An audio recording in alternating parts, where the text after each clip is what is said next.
Welcome back to మన్సావ టీవీకి అయితే సుస్వాగతం. అయితే ఈరోజు మరి చెప్పే టాపిక్ ఏంటంటే చాలా చాలా ఇంపార్టెంట్ టాపిక్ అని మనం చెప్పాలి. ఎందుకంటే ఉమెన్స్ ప్రీమియర్ లీగ్లో నెక్స్ట్ మ్యాచ్ అంటే థర్డ్ మ్యాచ్ అనేది మనం చూసుకున్నాం. మరి ఇక్కడ యూపీ వారియర్స్ వర్సెస్ మరి గుజరాత్ వెరీ వెరీ ఇంట్రెస్టింగ్గా ఉంది. యూపీ ఇక్కడైతే వచ్చేసి హెడ్ రికార్డులో చూసుకున్నా ఆధిపత్యం అనేది కనిపించిందని చెప్పచ్చు. 4 మ్యాచ్లు వీళ్ళిద్దరికి కూడా జరిగితే ఒక మ్యాచ్లో గుజరాత్ అనేది గెలిచి 3 మ్యాచ్లు యూపీ అనేది గెలిచింది అనేది మనం స్పష్టంగా మనం చెప్పాలి. ప్రస్తుతానికి మరి వడోదరాకి చెప్తున్న సేమ్ గ్రౌండ్, మరి గుజరాత్కి అయితే ఇది హోమ్ గ్రౌండ్ కానీ మనం చెప్పాలి. గుజరాత్ అనేది హోమ్ గ్రౌండ్ అడ్వాంటేజ్ అనేది ఉపయోగించుకోవచ్చు కానీ ఉపయోగించుకోవట్లేదని మనం స్పష్టంగా మనం చెప్పాలి. మరి ఈ స్టేడియం పరిస్థితి ఎలా ఉందంటే ఎవరైతే టాస్ గెలిచి మరి బౌలింగ్ అనేది ఎంచుకుంటారు, ఎందుకంటే సెకండ్ ఇన్నింగ్స్లో కొంచెం మంచు ప్రభావం ఉండే ఛాన్స్ ఉంది మనకి కనిపిస్తుంది. ఆ మంచు ప్రభావంతో బ్యాటింగ్ చాలా వరకు కూడా అనుకూలించే ఛాన్స్ ఉంది. కానీ ఇక్కడైతే టాస్ అనేది ఎంత కీలకం అంటే అంత కీలకంగా మనం చెప్పచ్చు. మనమైతే ముందు మ్యాచ్లో చూసుకుంటే ఇక్కడ గుజరాత్ అనేది చాలా వరకు కూడా బ్యాటింగ్లో కానీ బౌలింగ్లో కానీ ఫెయిల్యూర్స్ అయితే అయ్యిందని చెప్పచ్చు. వాళ్ళు కూడా చేంజింగ్ అనేది చేసుంటే ఖచ్చితంగా సరే మరి గుజరాత్ గెలిచే ఛాన్స్ ఎక్కువగా మనకి కనిపిస్తుంది.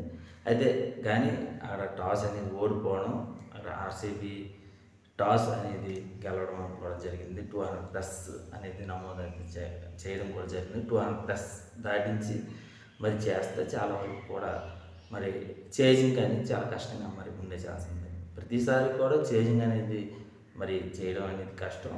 కొన్నిసార్లు అయితే సఫలం అయ్యే ఛాన్స్ ఉంది, కానీ కొన్నిసార్లు అయితే ఫెయిల్స్ అనేవి కూడా అయ్యే ఛాన్స్ ఉంది. 200+ కానీ వచ్చిందంటే చాలు. కానీ ఒకటి మరి టాస్ ఎవరైతే గెలుస్తున్నారో వాళ్ళకి చాలా చాలా కీలకంగా మరి అయితే మారిపోవచ్చు అనేది మనం చెప్పచ్చు. చాలా వరకు కూడా బ్యాటింగ్ కానీ అటు స్పిన్నర్స్ కూడా చాలా సమానంగా మరి అనుకూలించే ఛాన్స్ ఎక్కువగా మనకి కనిపిస్తుంది. మరి ఇక్కడైతే మరి బలబలాలు చూసుకున్నాం మరి గుజరాత్ పరిస్థితి ఎలా ఉందంటే మరి చాలా వరకు కూడా బ్యాటింగ్ అనేది చాలా ఎక్సలెంట్గా మరి చేసి చెప్పచ్చు. కానీ మిడిల్ ఆర్డర్ ఫెయిల్యూర్స్ కానీ బౌలింగ్లో కూడా ఫెయిల్యూర్స్ కానీ అనేది అయ్యిందని చెప్పచ్చు. కొంతవరకు కూడా మూల్ని కానీ మొత్తం మీద వీళ్ళిద్దరు కూడా మంచి పర్ఫార్మెన్స్ అనేది వచ్చిందనేది మనం చెప్పచ్చు. ఇక్కడ మూల్ అయితే 56 రన్స్ అనేది చేయడం, మరి అయితే గార్డ్నర్ అయితే 79 రన్స్ చేయడం, వికెట్స్ కూడా 2 వికెట్లు అనేది పడగొట్టారని చెప్పచ్చు. డాల్టన్ కూడా అంతే 25 పరుగుల నుంచి చేయడం, 1 వికెట్ అనేది. కానీ ఒకటి నాకు తెలిసినంత కూడా 1 మార్కు లేదా 2 మార్కులు చేసే అవకాశం కూడా ఉంది అనేది అయితే నాకు మరి అనిపిస్తుంది. ఖచ్చితంగా సరే నాకు తెలిసినంతవరకు కూడా సేమ్ టీం అనేది ఎగ్జాక్ట్గా నాకు తెలిసినంతవరకు కూడా ఎవరు అనేది నాకు మరి అనిపిస్తుంది. 1 మార్కు లేదా 2 మార్కులు అనేది వచ్చే ఛాన్స్ ఉంది. కానీ ఒకటి మిడిల్ ఆర్డర్ని చూసుకోవాలి, బౌలింగ్లో కూడా చూసుకోవాల్సిన పరిస్థితి కూడా ఎక్కువ మనకి కనిపిస్తుందని మనం స్పష్టంగా మనం చెప్పాలి. అయితే ఇంకోటి ఇక్కడ యూపీ వారియర్స్ పరిస్థితి ఎలా ఉందంటే చాలా స్పష్టంగా చెప్పాలంటే బ్యాటింగ్లో కానీ బౌలింగ్లో కానీ పర్ఫెక్ట్గా మరి ఉన్నా సరే కొత్త వాళ్ళు రావడం కూడా జరిగింది, చేరడం కూడా జరిగింది. మరి ఎలా ఆడతారు ఏమిటి అనేది చూసుకోవాల్సిన పరిస్థితి కూడా ఎక్కువ మనకి కనిపిస్తుంది. కానీ ఇక్కడ మరి శర్మ కెప్టెన్సీ వహిస్తున్నారు, ఆటపాటు వెరీ వెరీ ఇంట్రెస్టింగ్. ఎందుకంటే బీబీఎల్లో కూడా మంచి పర్ఫార్మెన్స్ అనేది ఇవ్వడం కూడా జరిగింది. హరీష్ కూడా మంచి పర్ఫార్మెన్స్ అనేది జరిగింది. బౌలింగ్లో అయితే మెర్గ్రాత్ పరిస్థితి కూడా వెరీ వెరీ ఇంట్రెస్టింగ్గానే ఉందని చెప్పచ్చు.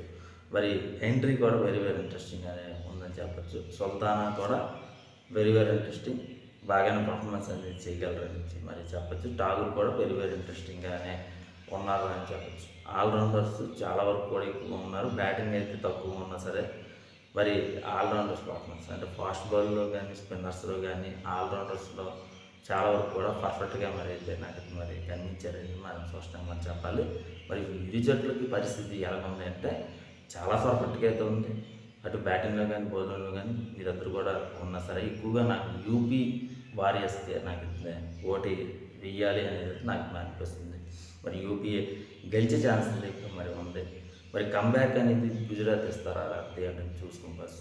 మరి ఇది ఫ్రెండ్స్, మరి వెళ్ళే ముందు మరి 50 లైక్స్ అనేది ఇస్తారని నేను మనసైతే కోరుకుంటూ కింద నా పేజ్ అనేది ఉంది, ఆ పేజ్ అనేది ఖచ్చితంగా సరే లైక్ అయితే చేయండి. మరి టెలిగ్రామ్ లింక్ అనేది కూడా ఉంది, అది కూడా లైక్ అయితే చేస్తారని నేనైతే మనసైతే కోరుకుంటూ అందరూ కూడా షేర్ అయితే చేస్తే అందరూ కూడా యూజింగ్ అయ్యే ఛాన్స్ ఉంది ఎక్కువగా మనకి కనిపిస్తుంది. మరి ఇది ఫ్రెండ్స్, ఇంకా మా ఛానల్ ఇంకా సబ్స్క్రైబ్ చేయకపోతే వెంటనే మరి సబ్స్క్రైబ్ మాత్రం మర్చిపోయినా, షేర్ అయితే మర్చిపోయినా. ఇది ఫ్రెండ్స్.